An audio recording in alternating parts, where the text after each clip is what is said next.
আসসালামু আলাইকুম। এখন শুনবেন সংবাদ শিরোনাম। মেট্রো রেলের নিচে অপরাধের স্বর্গ, রাত হলে মাদকসেবী আর ছিনতাইকারীদের আশ্রয়স্থল। প্রশ্নবিদ্ধ নগর কর্তৃপক্ষের ভূমিকা। জাতিসংঘের অধিবেশনে যোগ দিতে যুক্তরাষ্ট্রের পথে প্রধান উপদেষ্টা। সাথে আছেন বিএনপি, জামায়াত ও এনসিপির ৬ নেতা। বিশ্ব নেতাদের সামনে তুলে ধরবেন সরকারের এজেন্ডা। গণহত্যার মামলায় শেখ হাসিনা সহ ৩ জনের বিরুদ্ধে ট্রাইব্যুনালে চলছে সাক্ষ্য গ্রহণ। শহীদ সৈকতের বোনসহ আরো ৩ জনের জবানবন্দি নিতে আবেদন। নির্বাচনে সরকারি হস্তক্ষেপের অভিযোগ ভিত্তিহীন বললেন ক্রীড়া উপদেষ্টা। গঠনতন্ত্র মেনেই পরিচালিত হচ্ছে কার্যক্রম। এখানে ডিমার্কেশনটা বুঝতে হবে যে সরকারের কতটুকু এখতিয়ার আছে। আপনি যদি এখতিয়ারের বাইরে কোথাও। আসসালামু আলাইকুম। এতক্ষণ শুনছিলেন সংবাদ শিরোনাম, এখন শুনবেন বিস্তারিত। নাগরিক জীবনের স্বাচ্ছন্দ্য আনতে যে মেট্রো রেল, তার নিচেই এখন মাথা গোঁজার ঠাঁই হয়েছে ছিন্নমূল মানুষের। দিনের আলোয় যা কেবলই অসহায় মানুষের আশ্রয়স্থল, রাতের আধারে সেটা রূপ নেয় অপরাধের আশ্রয়। মাদক সেবন থেকে শুরু করে চুরি, ছিনতাইয়ের মতো ঘটনা এখন নিত্য নৈমিত্তিক। একদিকে শহরের সৌন্দর্যহানি, অন্যদিকে অপরাধের সূতিকাগার হয়ে উঠেছে এসব অস্থায়ী বস্তি। প্রশ্ন উঠছে নগর কর্তৃপক্ষের ভূমিকা ও টেকসই সমাধানের সদিচ্ছা নিয়ে।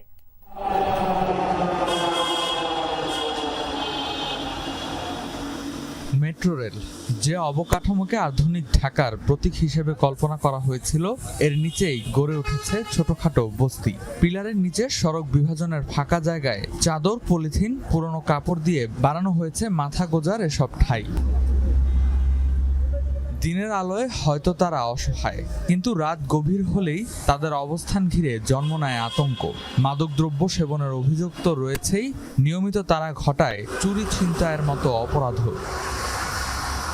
ব্রিগেড দিয়ে একজন একটা খুর বের করছে, বের কইরা আর ওই আমার সাথে যে ছিল ওরে চরছাপড় দিছে, দিয়ে পকেটে টাকা ছিল, টাকা নিয়ে নিছে। ফোন নিয়ে গেছে, আবার মানি ব্যাগে ছিল যে কয় টাকা যেন, কত 2000 না 1800 এরকম সব নিয়ে গেছে, খালি মানি ব্যাগ দিয়ে গেছে। যাত্রা সুযোগ পয়সা বারটা নিয়ে চলে যায় ডেন্ডি কররা। আবার ডেন্ডি করে পুলিশরা কিছু বলে না। আবার ভালো মানুষের জায়গা নেই স্যার, ভালো মানুষের কোনো জায়গা নেই, নষ্ট মানুষের গুলো জায়গা আছে। কি জন্য? পুলিশরা যারা আছে, অন্য অন্য যারা আছে, ওদের থেকে ভাগ পাবে, অর্ধেক অর্ধেক দিয়ে যাবে, অর্ধেক নিয়ে যাবে। প্রশাসনের পক্ষ থেকে উচ্ছেদ অভিযান চালানো হলেও দিন কয়েক পরই মানুষগুলো ফিরে আসে পুরনো ডেরায়। চারিদিকে পলিথিন মোড়ানো, উপরে টাঙানো কম্বল এবং নিচে বিছানো আছে পাটি। এমন অস্থায়ী ঘরে থাকতে পারবেন কমপক্ষে 2 থেকে 3 জন। এই অস্থায়ী ঘরগুলোর দেখা মিলবে ঢাকা বিশ্ববিদ্যালয়ের ঠিক মেট্রোর নিচেই। শুধু ঢাকা বিশ্ববিদ্যালয় এলাকায় না, এমন ছিন্নমূল ঘরগুলোর দেখা মিলবে ঢাকা শহরের বিভিন্ন গুরুত্বপূর্ণ পয়েন্টেও। জাতিসংঘ সাধারণ পরিষদের অধিবেশনে অংশ নিতে নিউ ইয়র্কের পথে প্রধান উপদেষ্টা ডক্টর মোহাম্মদ ইউনূস। বিশ্ব নেতাদের এই আসরে অন্তর্বর্তী সরকারের এজেন্ডা তিনি তুলে ধরবেন বলে জানিয়েছেন পররাষ্ট্র উপদেষ্টা তৌহিদ হোসেন। মার্কিন প্রেসিডেন্ট ডোনাল্ড ট্রাম্পের সাথে সাক্ষাৎ ছাড়াও বেশ কয়েকজন রাষ্ট্র ও সরকার প্রধানের সাথেও দ্বিপাক্ষিক বৈঠক করবেন তিনি। নিউ ইয়র্ক থেকে মাহফুজ মিশুর রিপোর্টে বিস্তারিত। সোমবার প্রথম প্রহরে নিউ ইয়র্কের উদ্দেশ্যে ঢাকা ছেড়েছেন প্রধান উপদেষ্টা প্রফেসর মোহাম্মদ ইউনূস। উপদেষ্টা পরিষদের সদস্য ও বিভিন্ন মন্ত্রণালয়ের কর্মকর্তা ছাড়াও সরকার প্রধানের এবারের সফর সঙ্গী বিএনপি, জামায়াত ও এনসিপির শীর্ষ কয়েক নেতা। এবছর প্রতিষ্ঠার ৮০তম বার্ষিকী উদযাপন করছে জাতিসংঘ। এরই মধ্যে নিউ ইয়র্কে পৌঁছেছেন অনেক দেশের সরকার ও রাষ্ট্রপ্রধান। ১৪০ দেশের শীর্ষ নেতারা আসছেন এবারের সম্মেলনে। ম্যানহাটন সহ পুরো নিউ ইয়র্ক জুড়ে তাই কয়েক স্তরের নিরাপত্তা। সম্মেলনে আসা শীর্ষ নেতাদের সম্মানে ২৪ সেপ্টেম্বর নৈশভোজের আয়োজন করছেন মার্কিন প্রেসিডেন্ট ডোনাল্ড ট্রাম্প। সেখানেই তার সাথে দেখা হবে প্রফেসর মোহাম্মদ ইউনূসের। দেখুন, এমনিতে যুক্তরাষ্ট্রের প্রেসিডেন্টের সাথে তো একটা ওই যে ডিনার, যেটাতে উনি তো অ্যাটেন্ড করবেনই। এছাড়া কিন্তু যুক্তরাষ্ট্রের প্রেসিডেন্টের সাথে কখনোই দ্বিপাক্ষিক হয় না। অনেকে একটা ভাব দেখায়, ছবি তোলে, কিন্তু আসলে আমরা দেখে এসেছি আগে, কিন্তু আসলে কিন্তু দ্বিপাক্ষিক সভা হয় না। এই একটা রিসেপশন উনি দেন যেখানে সবাই হাজির থাকে, সেখানেই তার সাথে দেখা হবে, হয়তো একটু সৌজন্য বিনিময় হবে, সেটা হতে পারে, কিন্তু সত্যিকার অর্থে দ্বিপাক্ষিক সভা যেটাকে বলা হয় সেটা হবে না, সম্ভাবনা।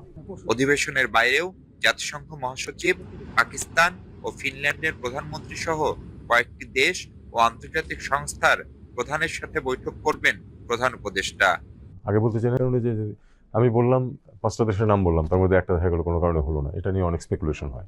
ওনাদের প্রোগ্রাম আমাদের প্রোগ্রাম কনফ্লিক্ট করতে পারে অনেক সময়, যে কারণে আমরা আগে বলতে চাই না, বাট কিছু বাইলেটারালস হবে এখানে, আমার নিজেরও কিছু বাইলেটারালস হবে। 26 সেপ্টেম্বর জাতিসংঘে বাংলায় ভাষণ দেবেন তিনি। সেখানে মূলত 5 আগস্ট পরবর্তী বাংলাদেশ ও তার সরকারের বিভিন্ন সংস্কার উদ্যোগ তুলে ধরবেন সরকার প্রধান। 26 তারিখে উনি তার বক্তব্য রাখবেন, সেটা আপনারা তখন জানতে পারবেন যে এক্স্যাক্টলি কি। এটাতে তো ন্যাচারালি তার সরকারের যেই এজেন্ডা সেটা সম্বন্ধে উনি বলবেন, আন্তর্জাতিক বিষয়দের উপরে উনি বলবেন, এগুলি তো থাকবেই, এটা আমরা দেখব তখন। আগামী 30 সেপ্টেম্বর রোহিঙ্গা সংকট নিয়ে জাতিসংঘের বিশেষ অধিবেশনে যোগদান শেষে ঢাকা ফিরবেন প্রফেসর মোহাম্মদ ইউনূস। মার্কিন প্রেসিডেন্ট ডোনাল্ড ট্রাম্প সহ এবারের এই সম্মেলনে অংশ নিচ্ছেন অন্তত 140টি দেশের সরকার অথবা রাষ্ট্রপ্রধান। ইশরাত, মূলত আজকে আপ বাংলাদেশের যিনি আহ্বায়ক আলী আহসান জুনায়েদ, তিনি জুলাই আন্দোলনের অন্যতম সংগঠক ছিলেন এবং তিনি এই আন্দোলনটি মূলত চিটাগং যে রোড রয়েছে সেই চিটাগং রোড থেকে নেতৃত্ব দিয়েছিলেন।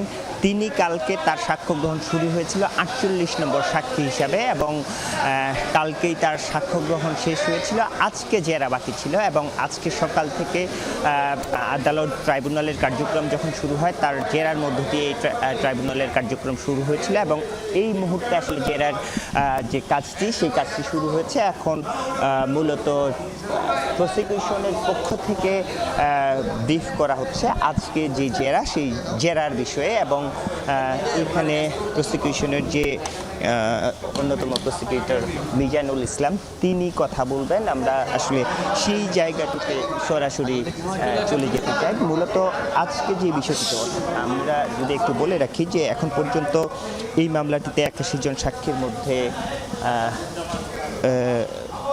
48 জনের সাক্ষী হয়েছে, আরও 2-1 জনের সাক্ষী হওয়ার কথা রয়েছে। সেই বিষয়গুলি হয়তো তিনি ব্রিফিংয়ে বিস্তারিত বলবেন।